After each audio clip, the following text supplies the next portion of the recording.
Le premier combat de la francophonie, c'est particulièrement la jeunesse en Afrique. Ce sont les propos d'Emmanuel Macron à l'ouverture du sommet de la francophonie à Erevan en Arménie. Le président français a appelé à la solidarité entre les pays francophones pour le respect des droits de l'homme et les valeurs démocratiques. Pour le patron de l'Élysée, le défi de cet espace est de pouvoir mettre à la disposition de la jeunesse des opportunités. La population de l'espace francophone est jeune. Ne l'oublions pas.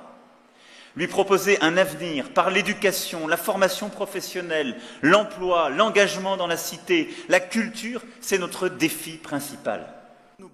À ce 17e sommet de la francophonie, le Premier ministre arménien Nikol Pachinian a débuté son discours en français dans un pays comptant 6% de francophones. Je vous souhaite Bari Galust Hayastan, bienvenue en cette terre d'Arménie.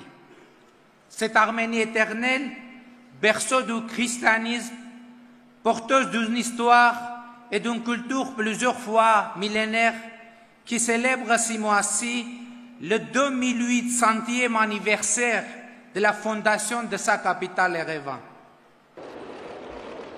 À cette grande messe de la francophonie, 26 chefs d'État y sont présents. L'élection d'une nouvelle secrétaire générale est attendue. Pour certains, la ministre rwandaise Louise Mushikiwabo devrait être élue.